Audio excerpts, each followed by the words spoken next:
Queridos, que coisa maravilhosa esse louvor trouxe para sobre a importância de não deixar o quarto escuro, naquele momento tenebroso que todos nós temos e podemos passar aquele momento de lágrima, de tristeza, de choro. E como hoje é um dia que nós comemoramos missões, eu separei para comer à noite. O Vinícius, deixa eu falar contigo no grupo. Está vendo? E a Jéssica também. Aí acontece. É bem rápido. Eu quero só apresentar para você uma pessoa. Tá? E aí, como nós comemoramos missões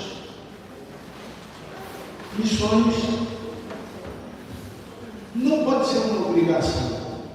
Ser algo que se torna pesado para a igreja, que se torna pesado para o evangelho. Missões deveria vir um singular, missão. Mas existe mais de uma missão. Então, pela diferença de pensamento e na unidade em Cristo, nós temos uma missão. Somada, nós temos missões. Quando nós pensamos no Evangelho em todo o mundo, sendo falado em todo o mundo, que Evangelho é este? O Evangelho da salvação, por intermédio de Jesus Cristo, baseado no arrependimento, baseado na reconstrução de vida, no batismo com o Espírito Santo para o conhecimento do pecado, da justiça e do juízo. A representação da igreja nasce quando os elementos que estão nela têm o coração no cumprimento da sua missão. Ir por todo mundo, pregar o Evangelho a toda criatura, e essa é a missão da igreja. O que pode diferenciar, e muitas vezes nós conseguimos ver isso de acordo com as inúmeras igrejas que existem pelo Brasil, o que pode mudar é a visão. Como cumprir a missão. Então, a visão é um método, é a técnica de como nós vamos aplicar a obediência. Mas nenhuma visão funciona se a igreja não tiver com a missão no coração.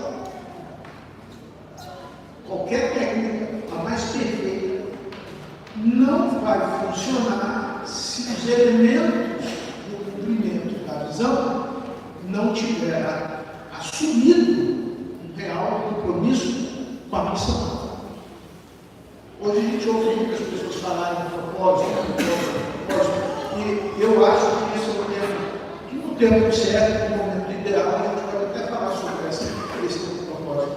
Mas essa semana uma pessoa fez um aniversário, comemorou um aniversário, e o propósito de comemorar aquele aniversário, ele tem uma doença, está portador de uma doença, que não tem muitos dias na Terra. Ele vai morrer logo em breve. Esse breve pode ser mais 50 anos. Deus está no controle disso, mas ele vai morrer em breve. E aí, ele fez um voto a Deus. Se eu completar mais um ano, presta atenção, a palavra voto, tá? Voto é compromisso. Voto é compromisso. Ele fez um voto a Deus. Se eu completar mais um ano de vida, eu vou fazer um culto de agradecimento a Deus. E ele completou mais um ano de vida, então ele cumpriu o seu compromisso, o seu voto. A única coisa que Deus pede à igreja, pelo sacrifício que ele fez na cruz por você, é que você cumpra o seu voto. Cumpra o seu compromisso. E qual é o nosso compromisso? Cumprir a missão. Isso está claro? Está presente? Está claro? Amém? Vocês concordam com isso? Quem concorda com isso, diga amém? Amém. Graças a Deus. Não é uma teologia muito difícil, é uma coisa até bem superficial, muito simples dentro do Evangelho. Agora, o que impede a igreja de cumprir a missão? gente acha que é estrutura, às vezes a gente acha que é dinheiro, a gente acha que é o pastor, a gente acha que é uma opção de coisa.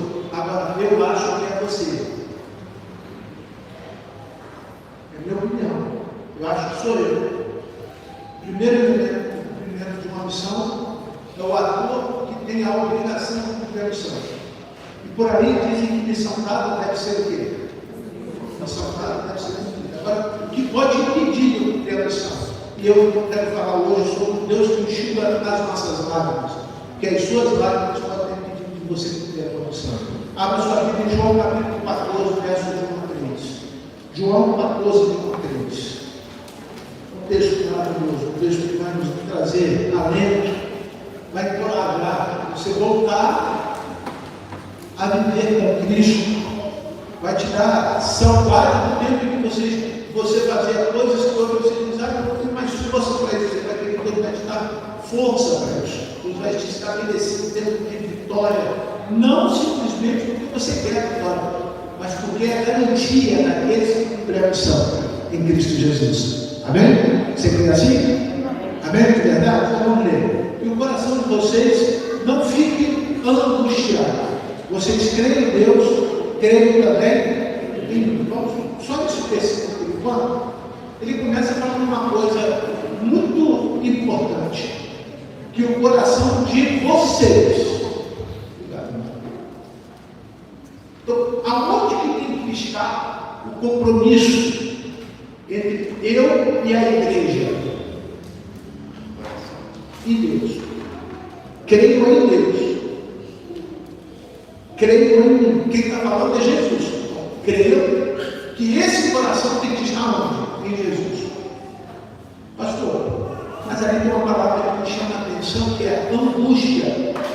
A grande maioria das vezes, existem duas teses, que a razão da sua tristeza ou é pecado ou é prova. Se eu não tiver nada, na próxima semana, na Rede Record, vai começar a vida de Jó. Certo? Estou fazendo propaganda. Porque tem gente que não consegue ler, mas consegue ver novela. Os caras são bons. Veja a novela. Pastor, mas que negócio é esse? Porque tem gente que não consegue ler. Por que seja razão? Não consegue ler. Mas, veja. E eu vi uma cena que Jó, um jovem bonito. Só que eu fiquei assim, eu não tinha essa visão. Para mim, Jó era um jovem velho. E eu acho que ele era velho. Eu não. Olhando aí, ó, da garrafa, no manual do Velho Testamento, fala que Jó já devia ter sido quase 70 anos, tudo aquilo que começou, a vida já estava quase terminando para ele. E ele, ali na novela, o Jó é um jovem bonito, um ator muito bonito. Irmão, quando a vida está muito bonita para você, quando começa a dar errado, a primeira coisa que acontece, olha só, irmão, olha só, presta atenção aqui agora um minutinho. Você tira do teu coração a atenção de Deus. Quando a vida está muito bonita, o dinheiro está à vontade, os projetos não estão tudo certo, aquilo que você pensou ontem já aconteceu hoje, está tudo fluindo. Na grande maioria das vezes, você tira o coração da atenção de Deus. Você para de ouvir a Deus como é. Isso é uma coisa que eu vejo aqui. Ele fala assim: creia em Deus. Creio também quem está falando. Jesus que está falando isso. Creio em Deus. Olha para trás. Olha o que já fez o Senhor Deus na história. Ele não muda. É imutabilidade. Faz parte do culto de Deus. Deus não muda. A história está aí para falar. Os sinais estão aí para mostrar. A conduta de Deus é a mesma. Agora, se você tiver dificuldade, porque o coração já está com uma angústia tão grande que pega, cega, o coração angustiado, ele não consegue tomar uma decisão lúcida. Ele não consegue ter racionalidade, ele não consegue parar para ouvir. Ele não consegue acreditar em si mesmo. Sabe, aquele momento que você está triste, tudo dando errado, você acredita em você mesmo. Você perde a esperança, você perde a alegria de acordar de novo, de tornar possível a ação de Deus. Aonde? Qual é o lugar? Qual é o lugar que Deus quer começar a agir? No teu coração. Alguém quando eu estou odiado, dá assistência ao irmão, andando bem na igreja, sem saber onde você está, talvez ele precise de ajuda. Já sabe, eu nem quero onde você está. Isso. Obrigado.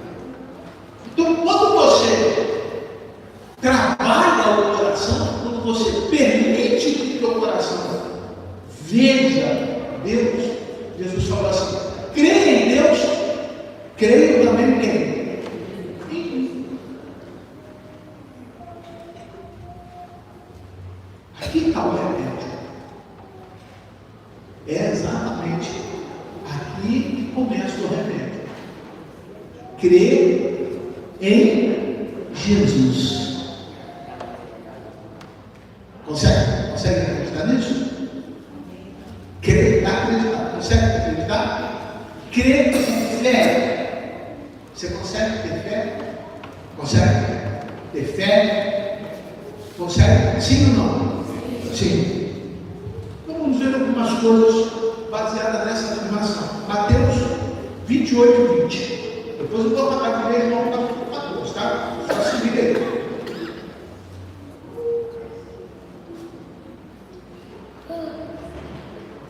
Para a palavra funcionar, eu tenho que ter fé. Você já entendeu? Vou dar tudo agora. Vamos lá. Ensinando-os a guardar todas as coisas que tenho ordenado a vocês. Leia.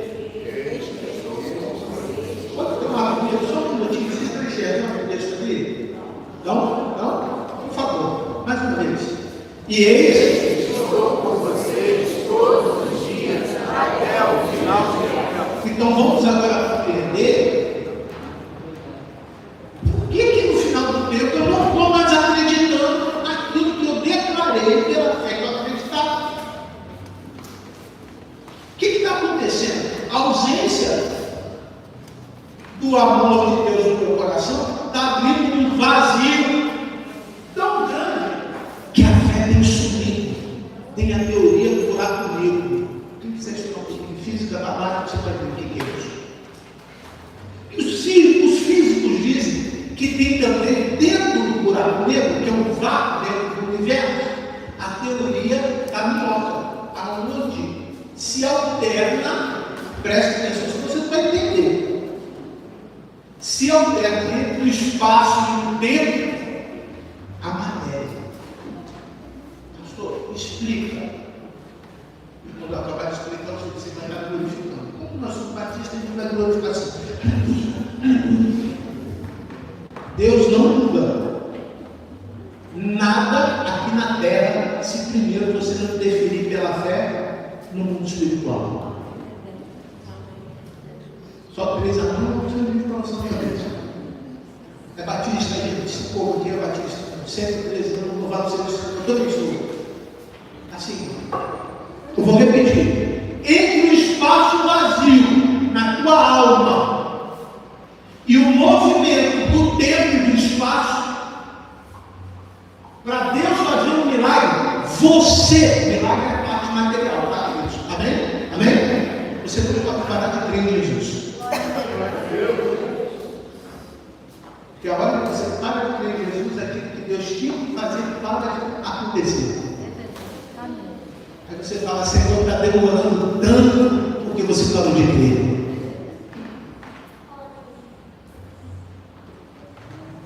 Isso acontece no mundo espiritual. E os mais estudiosos traduziram isso numa fórmula. Fé mais amor é igual a milagre.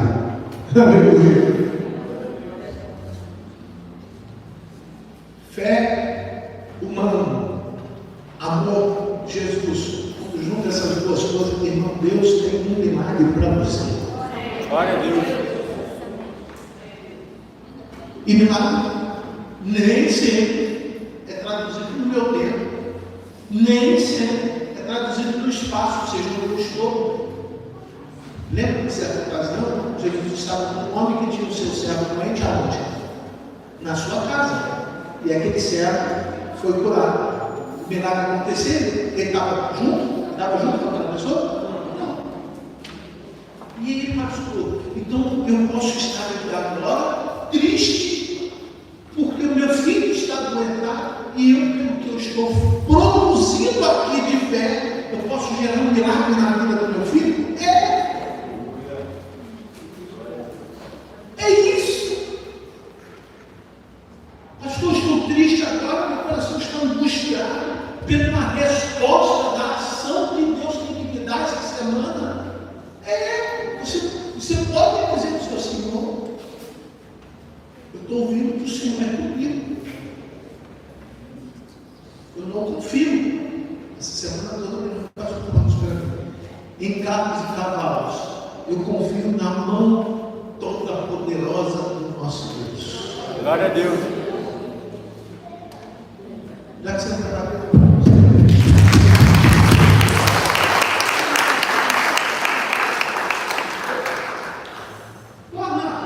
muito acolhedor esse Deus falado. Não é o seu tempo, não é o seu espaço, eu vou mexer no mundo espiritual. É no meu tempo. Mas qual é a chave? A fé. Você precisa acreditar. João 11:35. João 11:35.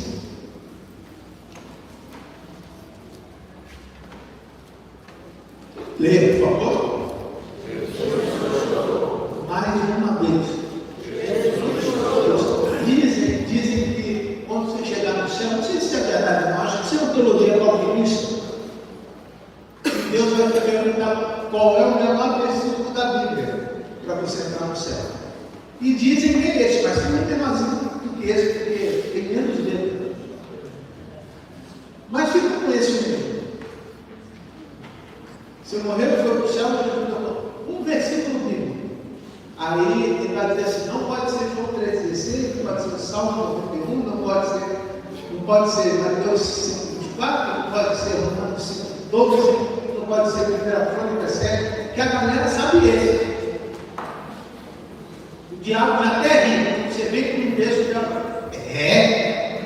isso aí. Esse eu também sei. Eu quero aquele que você não leu. Eu quero aquele que você não quis entender. Eu quero outro. Você já certamente sabe qual é o contexto. Jesus estava chorando pela morte de Lázaro e Marta e Maria estavam muito abaladas. Marta de um jeito e Maria de outro. Essa é a primeira lição desse texto. Não importa o que está te causando a tristeza. Jesus sabe o quanto a gente não sabe lidar com a tristeza. Porque ele chorou. O choro atrapalha a gente a cumprir a missão. Tem gente que já desistiu da missão porque vive chorando. Eu vou tocar em dois assuntos que precisariam de mais tempo, profundidade, inclusive, para poder alcançar o objetivo principal, mas é só para você entender. Vocês vão falar, obviamente, de narcisistas, certo? Sim ou não? Essa pessoa é o cara que teatriza tudo que você puder imaginar para enganar. Ele faz qualquer coisa para te enganar. E lendo um livro sobre essa matéria, eu entendi que o diabo não é narcisista. E por que, pastor? O diabo não é narcisista? Porque este comportamento, esse desvio de comportamento, é natural do ser humano. E o diabo não é pessoa. O diabo é um espírito decaído que não tem corpo, e por não ter corpo, anda por aí, anda uma opção de gente para ser seu cavalo.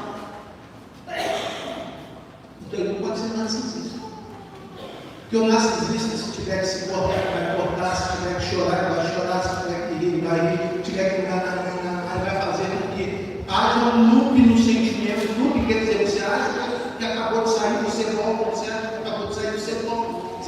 Mas, irmão, preste atenção. O Espírito Santo, se mal usar, não precisa saber usar muito bem, se mal usar, não permite você viver um espírito de narcisismo. Por quê? Hoje eu estou bem, semana boa. Hoje eu estou ruim, semana ruim. Hoje eu estou bem, repita, semana boa. Alegre, sorriu para todo mundo. Eu estou bem com todo mundo. Pago um cafezinho para todo mundo. Até levo todo mundo para ir tomar sorvete no McDonald's. Gasto R$ 3,50. O Castão está no Mas a semana que eu estou ruim, eu não dou bom dia para ninguém. Eu já estou morrinha. Eu já estou com a boca cheia de palavrão. Eu estou com a mente pensando uma porção de bobagem. É o meu. Isso causa tristeza. Tem que confundar isso com bipolaridade. Bipolaridade é outra coisa. É um outro tipo de transtorno.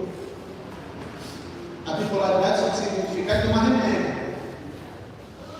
Diferente da esquizofrenia. Esquizofrenia você não toma remédio.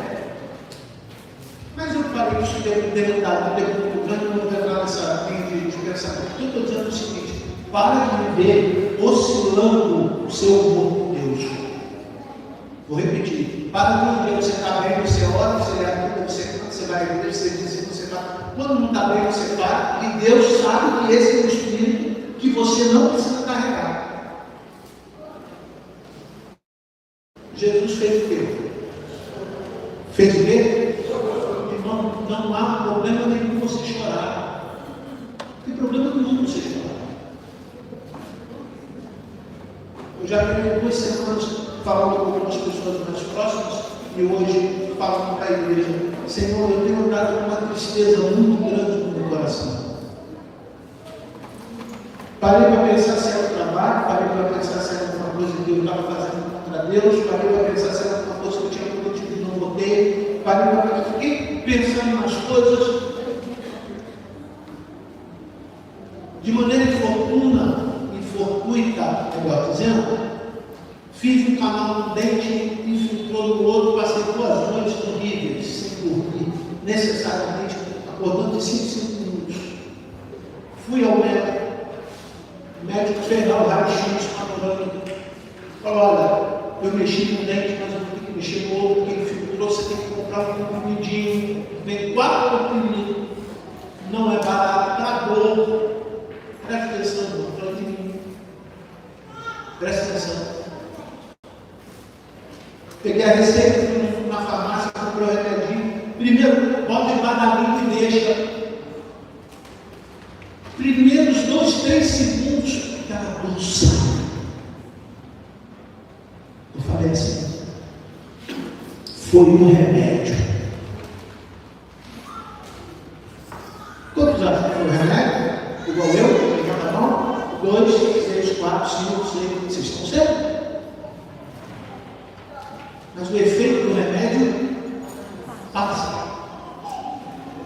Se não tratar a causa, a dor vai, não trata. Liguei para ele e falei: eu comprei o remédio. A dor passou, mas marca amanhã para eu acabar de saber o que tem que fazer. Não tem agenda, se vira. Você começou a mexer, meu amigo, eu estou Edson na Tijuca, meu amigo, pessoal. Se vira, 5 horas da tarde, não, 5 horas da tarde. Porque eu sei da dor. Está compreendendo, né? Agora leva para o lado espiritual. Quando você não reconhece a dor, você vem aqui no culto, toma um remédio, que coisa linda. A Laura cantando. Não sei se vocês conseguem espiritualizar a coisa, mas eu vou pedir ela para cantar de novo depois. Vocês querem? Querem? Pode ir. e eu vou me ver para dançar. Pode, pastor Lucas? Pode, não, Larissa? Porque os movimentos dela, por mais que estejam sendo feitos por uma pessoa, quando você, no mundo espiritual, identifica a palavra alívio, quando você identifica que Deus vai te dar socorro, me parece que era aquele sentimento que ela traduzia na sua expressão de adoração. Me parece. Mas a hora que me dá toda, a hora que ela vai, pega uma cartolina com o sol e diz que não pode parar de quê? De quê? Brilhar. Olha para mim um pouquinho agora. Assim, não. Senhor, eu não estou brilhando.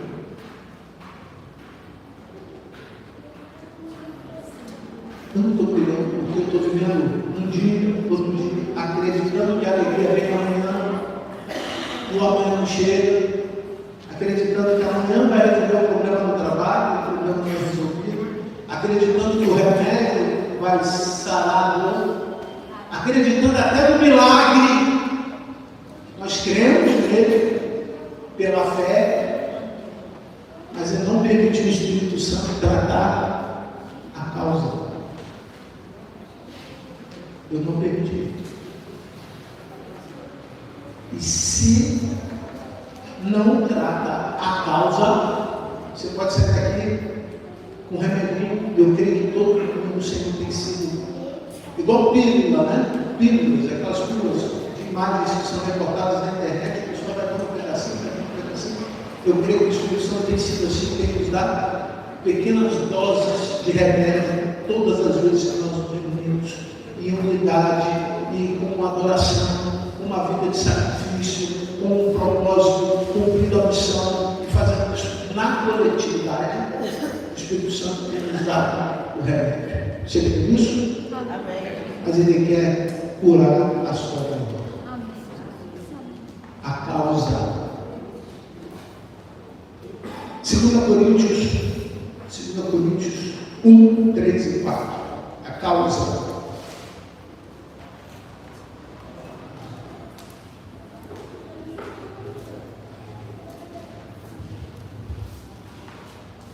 Bendito seja o Deus e o Pai de nosso Senhor Jesus Cristo. O Pai de quê? De quê? Misericórdia. Pai de misericórdia. E Deus de toda. Você precisa só acreditar. Está escrito. Você tem um Deus de misericórdia. Mas o que é a causa? A causa é variável. A causa tem várias razões. Mas se o seu coração não estiver agarrado na misericórdia de Deus, que é a razão de você não ser consumida, destruída, você não vai encontrar paz. Você precisa crer na misericórdia. Glória a Deus. Você precisa depender da misericórdia. Você precisa usar a misericórdia de Deus. A teu favor. A teu favor. Agora, no mundo espiritual, tem uma coisa que eu preciso alertar a igreja. Jesus falou que à medida que eu usar a misericórdia, é à medida que Deus vai usar a misericórdia dele comigo. Pastor, aí agora vai ficar difícil, porque eu não consigo usar a misericórdia.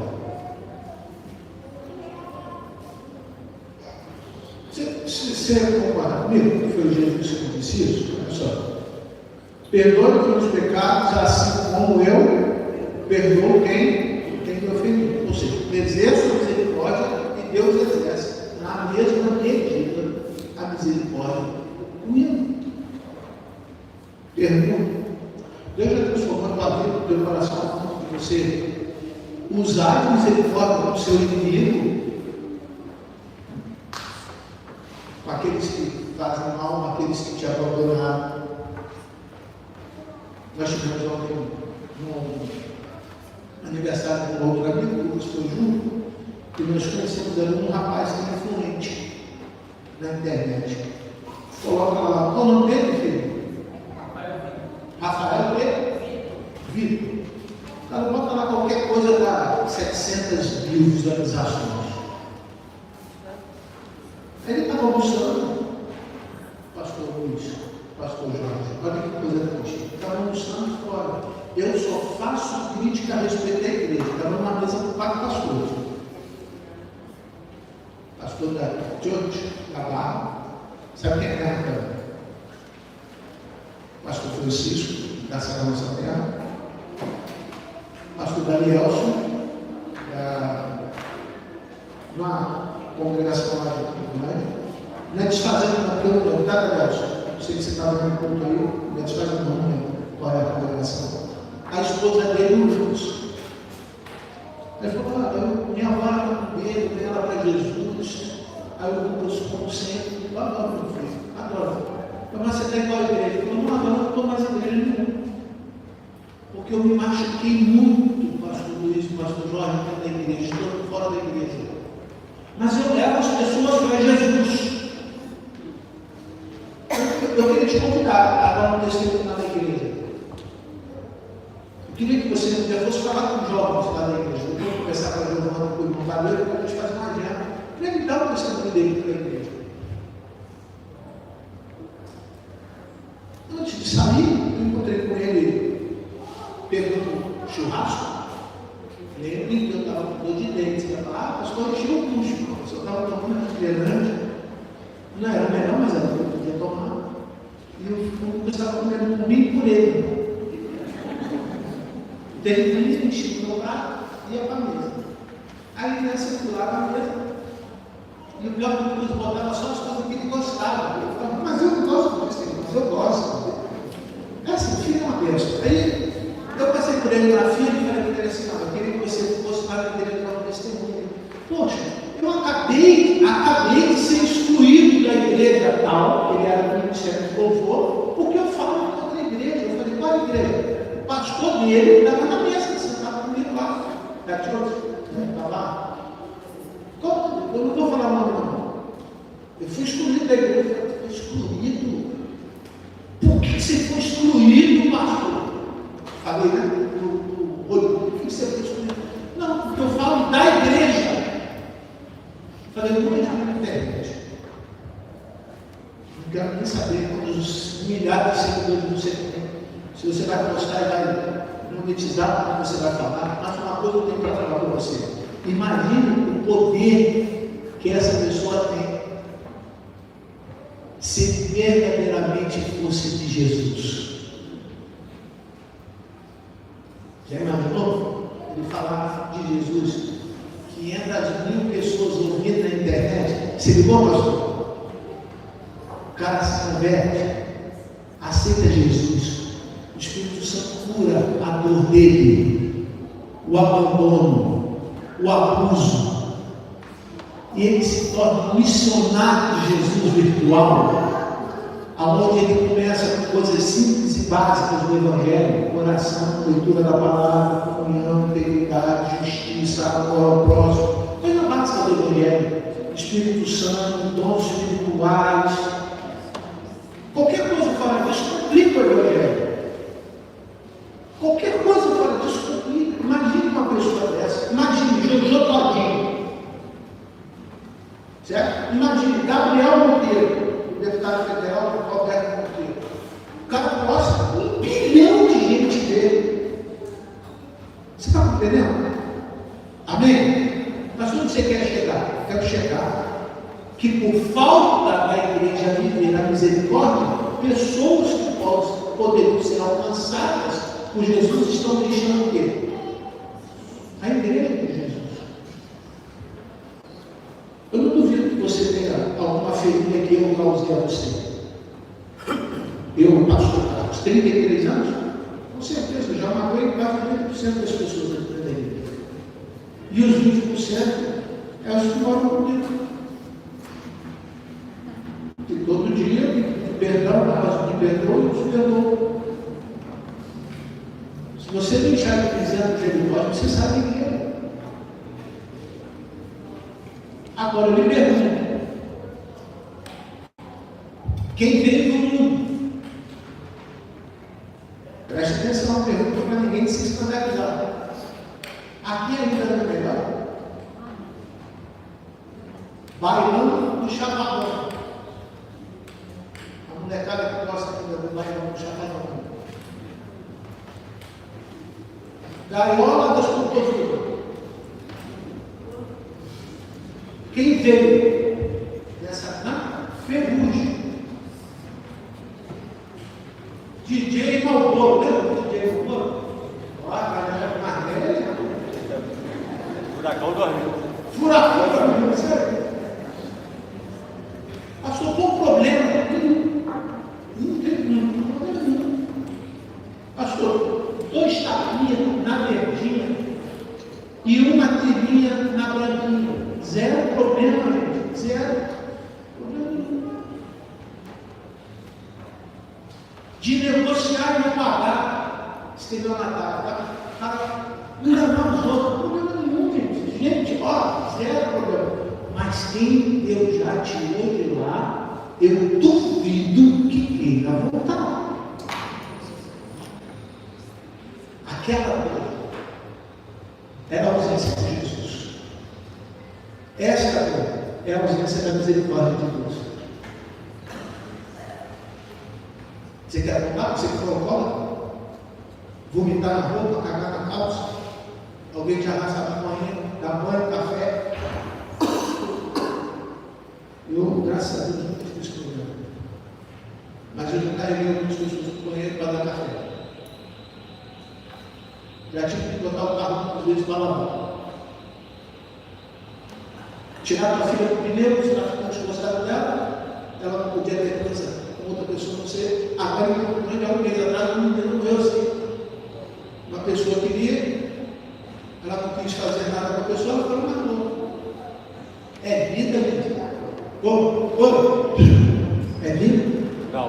Mais de 90% das pessoas que moram na favela, cheio de barricada, pino, fuzil, você não conta mais, ninguém anda mais com pistola. É vida? É vida para essa geração? Para essa geração que a gente estava conversando aqui, eu falo assim: todo mundo me incomoda, traga teu filho para Jesus, traga tua criança para Jesus, os meninos da caceta agora, está tudo sentado lá atrás, nós estamos mexendo no pesado para dar um pouquinho mais de conforto para eles, mas traga para Jesus, permita que eles estejam aqui, porque eu preciso ensinar essa geração a viver na misericórdia de Deus. Glória a Deus. Porque lá fora não tem misericórdia. Lá fora a coisa é séria. E aí a gente começou a conversar e tinha uma outra pessoa sentada na mesa e falou: olha, eu aceitei a Jesus, porque eu fui acusado por 5 anos. Eu falei: ele é um filho da pastoral. Eu já não estava com medo, parei para ouvir, pedi a Deus para abençoar essa pessoa. A outra que estava na mesa, eu que estava conversando, falou assim: pastor, você pode me dar 5 minutos? A minha filha usa droga. Eu falei: vai virar muito. As pessoas estão sedentas da misericórdia de Deus. E eu ali, por mais que eu estivesse cumprindo uma agenda, eu também estava cumprindo a minha missão. Eu sou pastor. Eu preciso acreditar na misericórdia de Deus. Para quando alguém tiver necessidade da vontade da misericórdia de Deus, eu tenho que falar para elas. Eu tenho que transmitir para elas. Eu ter abundante, por isso que eu falo com o Espírito Santo: Senhor, uma semana no sábado, Senhor, na vala, que dias ruins. Mas o Espírito falou: olha, é só lembrar da misericórdia, que te seguirão todos os dias.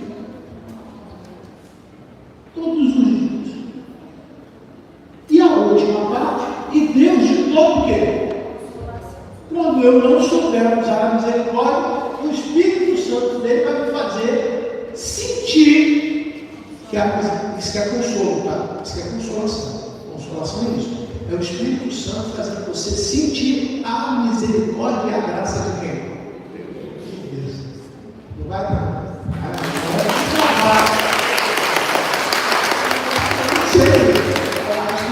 Foram muitos anos a galera assim, já você caiu assim, aí não dá. Só Jesus. Não pensando nada que é no dia que você possa fazer para o Senhor. Bater palma a todos os povos. Cantar com alegria. Cantar com alegria é o cara que não sabe falar assim, hoje essa tristeza não vai me impedir de dizer o Senhor quanto eu amo de todo o meu coração. Amanhã, irmão, não vai ser diferente de hoje. Não vai ser diferente. Pode ser diferente do seu posicionamento em relação ao que vai acontecer amanhã. Por aquilo que Deus está fazendo agora na tua vida. E por fim, irmão, por favor, versículo 4, 2 Coríntios 1, 4.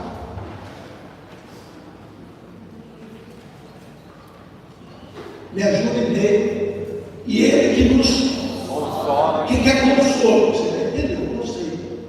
O que é o consolo? Quando eu não entendo a misericórdia e a vontade de Deus, Deus me consola. Faz entender. Isso é o consolo. Em toda a nossa tribulação, para que pela consolação que nós mesmos recebemos de Deus,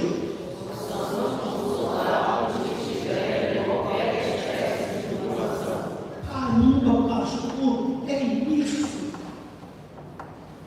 Eu amanhã no meu trabalho vou ficar olhando quem está triste. Imaginemos que a pessoa que trabalha comigo amanhã chama-se João. E colocando em prática o que o Senhor está me ensinando, eu vou dizer para ele assim: posso orar por você, João? Certamente, se você é uma pessoa que no seu trabalho não demonstra testemunho, João vai ficar assustado. Para você?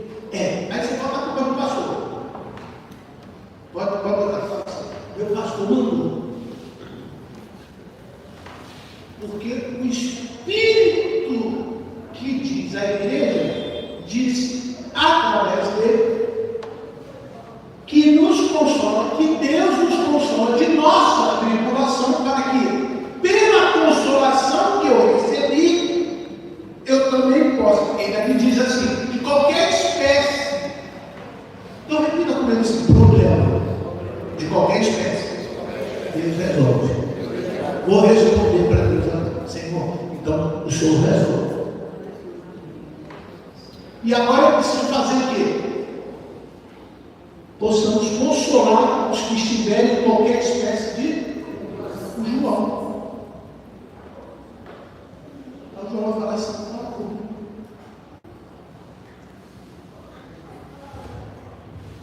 tem pessoas que querem só um abraço, mas não precisa nem abrir a boca. Tem pessoas que querem só um abraço no ambiente de trabalho. Às vezes só um bom dia. Às vezes só um bom dia, irmão. Só um bom dia. Bom dia. Imagina que você não acredita. Tira um dia para ser certo. Pastor, a igreja vai revolucionar o mundo se fizer isso aqui. Ó, na hora do café, em vez dele ser ele primeiro, porque ele é o chefe, é ele que manda tomar conta de 100 pessoas. Ele senta na mesa dos governantes, e na hora de servir o café, em vez da pessoa não serve, ele ir lá na cantina, pegar aquele copo de café, botar o café e servir. Irmão, não tem avivamento maior na terra do que esse. Não tem ressignificação de vida. Essa palavra não existe, tá? Do que essas pessoas falam. O que está havendo? Você vai entrar no elevador, você teria entrar primeiro. Mas não, você dá licença e deixa o último entrar primeiro.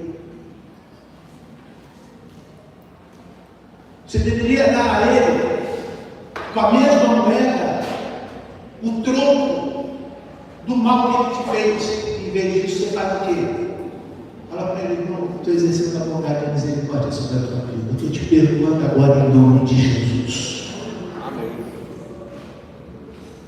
Deus. Pregadores tem um monte. Evangelista tem um monte. Apóstolos tem um monte. Denominações tem um monte. Mas faltam pessoas que querem lavar o pé dos outros.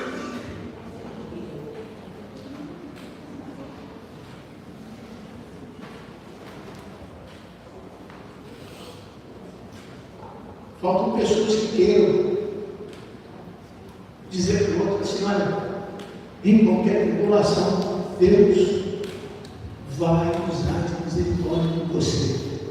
Pastor, mas eu sou maconheiro, mas Deus usa de misericórdia com você também. Pastor, eu sou católico, Deus usa de misericórdia. Eu estou lembrando algumas coisas que Deus usa de misericórdia.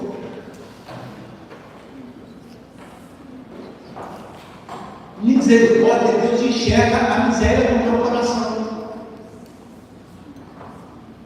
Uma palavra que eu posso usar isso, pode dentro do meu coração, miséria. Você sabe o que é miséria?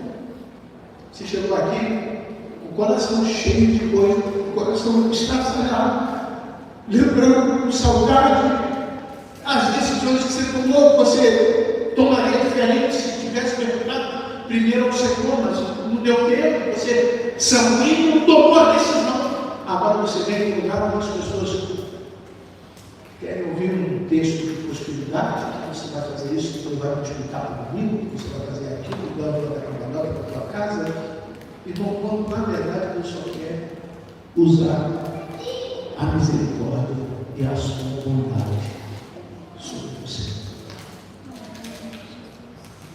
Porque um homem de pé, ele trabalha e paga a conta. Um homem em depressão, ele vai ao suicídio. Um homem de pé, ele honra a sua casa. Um homem em depressão vai para a prostituição, para as drogas, para a bebida. Um homem de pé, Deus dá a ele a missão e ele vai até o último dia da vida se arrastando. Mas ele dizendo: eu cumpro a missão porque o meu alvo é Jesus.